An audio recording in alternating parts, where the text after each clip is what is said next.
আসসালামু আলাইকুম। আমরা আজকে ইটাপের কিছু কাজ দেখব। আমরা আজকের টপিক নির্ধারণ করলাম একটা বিম অ্যানালাইসিস। এটা স্যাম্পল সাপোর্ট বিম। সেক্ষেত্রে আমরা প্রথমে এই টেক্সটটা ওপেন করে তারপরে ফাইলে যে নিউ মডেল, দেন নো ফিট ইউনিটটা ঠিক করে দিলাম। এক্স ডাইরেকশনে 4 না দিয়ে এখানে দিলাম 2, ওয়াই ডাইরেকশন 1। 24 ফিট না ধরে আমরা বিমের লেন্থ 12 ফিট ধরলাম। স্টোরি দরকার নাই,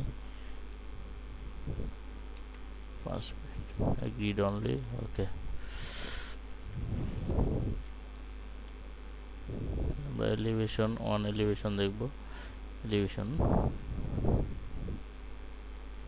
তারপর প্রথমে ম্যাটেরিয়ালস ডিফাইনে যে ম্যাটেরিয়ালস প্রপার্টিজ, ম্যাটেরিয়াল প্রপার্টি আমরা কনক্রিটের ডিজাইন, কনক্রিট লিখলাম। কালার এখানে যেটা আছে সেটাই আমরা বাই ডিফল্ট রেখে দিলাম। দেন ওকে। দেন ফ্রেম সেকশন, বিমের সাইজটা আমরা দেখবো। এখানে অনেকগুলো আছে, আমরা এখানে চাইলে সবগুলো ডিলিট করে দিতে পারি। সেক্ষেত্রে কন্ট্রোল এ দিয়ে কন্ট্রোল ধরে মাউস টান দিলে আমরা সবগুলো সিলেক্ট করে ফেলতে পারবো খুব সহজেই। দেন ডিলিট প্রপার্টিজ, সবগুলো ডিলিট হয়ে গেল। এখন আমরা একটা ফ্রেম সেকশন ধরবো। আমরা আমাদের বিম ধরলাম আমরা রেক্ট্যাঙ্গুলার। এখানে আমরা নাম দিলাম B1 কনক্রিট। এখানে ম্যাটেরিয়ালস কনক্রিট। বিমের সাইজ আমরা ধরলাম ডেপ্থ 18 ইঞ্চি, ঠিক আছে। 10 ইঞ্চি বাই ডিফল্ট রেখে দিলাম। রেইনফোর্সমেন্ট, এখানে দেখেন কলাম আছে, এখানে আমরা বিম করে দিলাম। টপ বটম বাই ডিফল্ট, ওকে। দেন ওকে। আমরা দেন ডিফাইনে যাব। আর আমাদের এখানে কোনো কাজ নেই, আমরা এখন বিমটা ড্র করব। বিম ড্র করার দুইটা উপায় আছে। এখানে একটা উপায়ে ড্র লাইন, এখানে আমরা যদি ধরে এই পর্যন্ত নিচে ছেড়ে দিই তাহলে একটা বিম হয়ে যাবে। আবার এটা ডিলিট করে দিলাম। আর একটা উপায় আছে আমাদের এই জিনিসটা, এখানে শুধু বিমের উপরে। এখানে তার আগে আর একটা জিনিস, এখানে আমরা ফ্রেম এখানে কোনটা আমরা সেকশনটা ধরছিলাম সেইটা আমরা B1 লিখছিলাম, B1। তারপর আর এই যে এইটা নিয়ে এই যেটা লাইনের উপর ক্লিক করলে এই বিমটা হয়ে যাবে। তো আমাদের বিমটা আঁকাইলাম। বিম এখন আমরা একটা সাপোর্ট দিতে পারি। সাপোর্ট দেওয়ার জন্য আমরা এখানে সিলেক্ট করলাম। এটা সাপোর্ট এখানেই যাবে। এখানে আমরা ক্লিক করলাম। এই পাশে আমি অ্যাসাইন করব। অ্যাসাইন জয়েন্ট পয়েন্ট লোড,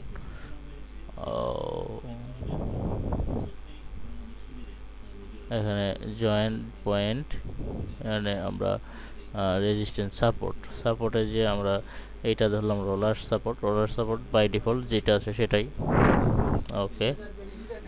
আর এই পাশে অ্যাসাইন করব সাপোর্ট, এটা আমরা হিঞ্জ দিলাম। এটা আর একটা ভাবে করা যায়, সরাসরি সাপোর্টটা ধরে এইখানে ক্লিক করলেই চলে আসবে। তো আমরা এখন একটা লোড দিই, ডিস্ট্রিবিউশন লোড দিই পুরো টুকের উপর একটা ডিস্ট্রিবিউশন লোড। সেই ক্ষেত্রে আমরা জিনিসটা বিমটা সিলেক্ট করলাম। সিলেক্ট করে অ্যাসাইনে যে frame load, distribution load dead load, আমরা এটা লাইভ লোড ধরে দিলাম। কিপ ফিটে গ্র্যাভিটি এটা নিচের দিকেই থাকবে।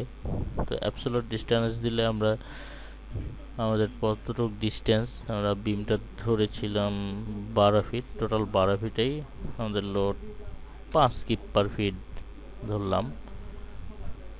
এটা সরি, এটা একটু ভুলে গেছে। আমরা ধরলাম আমরা assign frame load distributed load, এখানে সব কিছু ঠিক আছে। আমরা এটা রিলেটিভ ডিস্টেন্স দিলে ও সরি, এখানে আমাদের কোনো কিছু দরকার নেই, অ্যাবসলিউট দিলাম। এখানে আমরা কোনো কিছু দরকার নাই ডিস্টেন্স দেওয়া, আমরা যেহেতু পুরো ডিস্টেন্সের উপর দিচ্ছি, আমরা শুধু এখানে লোডটা বসাই দিলেই হয়ে যাবে। বাস এই দেখেন, আর এটা 0.24 দেখাচ্ছে, কারণ এইখানে আমরা কি ফিট করে দিলে এটা 5 দেখাবে।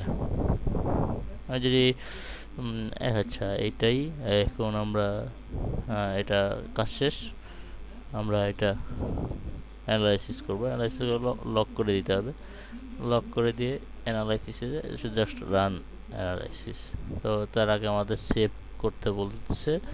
সেভ করার জন্য আমরা যে কোনো একটা নাম দিলাম, আমি দিলাম শাহিন, SHIN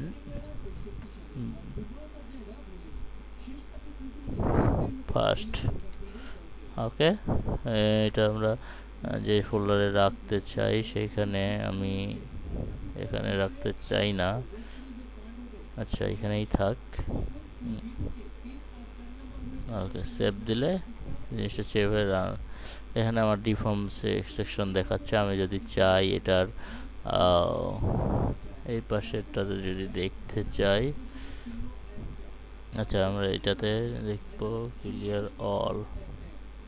আচ্ছা, এটা আমরা যদি রিফর্ম সেকশন, এইখানে আমি যদি এটা দেখতে চাই, তাহলে এই আমরা শেয়ার ফোর্স, বেন্ডিং মোমেন্ট যদি দেখতে চাই, সাপোর্ট রিয়াকশন যদি দেখতে চাই, তাহলে রিয়াকশন আমরা লাইভ লোড দিয়েছি, লাইভ লোডের জন্য এই রিয়াকশন এইটা 30 কিপ। আবার যদি আমরা এটা মোমেন্ট 3 মোমেন্ট, আমাদের এখানে মোমেন্ট 3 দেখাচ্ছে, আমরা মোমেন্ট 3 দেখব লাইভ লোডের জন্য, যেটা আমরা এই যে দেখতে পাচ্ছি।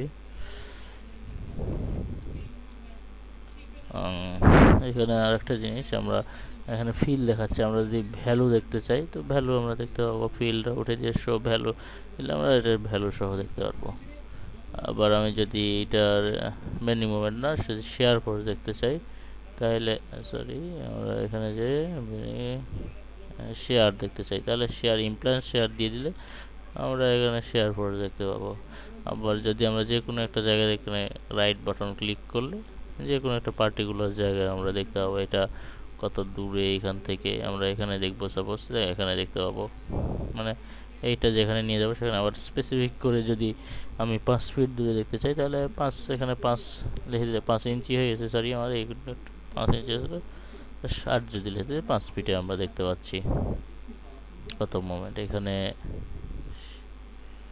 এই আমাদের কাজ। এটা যদি আমি প্রিন্ট দিয়ে বের করতে চাই আসলে, তাহলে আমি সেই পেজটাতে দিয়ে আমি জাস্ট ফাইলে গেলাম, ফাইলে ক্যাপচার পিকচার এবং আমি টাইটেল বার সহ কি আমরা দেখতে চাই, আমার উইথ টাইটেল বার সহ কারেন্ট পেজ যদি দিই, আমি দেখেন এখানে অনেকগুলো সেভ করা ছিল আগে থেকে, আমি এখানেই এই নামে আর একটা সেভ করতে যাচ্ছি।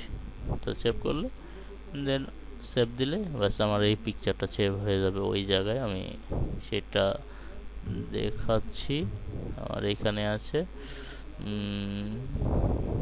এখানে নিউ ফোল্ডার। তো দেখেন আমার এখানে এই জিনিসটা চলে আসছে। তো এটা প্রিন্ট তো আসলে দেওয়া সম্ভব না, এখানে উইন্ডোটা কালো পুরাটুকি। তো আমি এটা সাদা করার বুদ্ধি আছে, আমরা এটা এডিট করতে হবে, জাস্ট এডিট পেইন্টে যে ছোট্টখাটো একটা। তো এখানে আমরা সিলেক্ট করে জাস্ট রাইট বাটন ক্লিক করে ইনভার্ট কালার দিলে আমার এটা সাদা হয়ে যাবে। তারপর দেন সেভ, বাস এখন দেখতে পারেন এই জিনিসটা সাদা হয়ে গেছে। তো আমরা এখন এখানে যে কোনো সময় প্রিন্ট করতে পারি। তো আজকের মতো এই পর্যন্তই, সবাইকে ধন্যবাদ, থ্যাংক ইউ।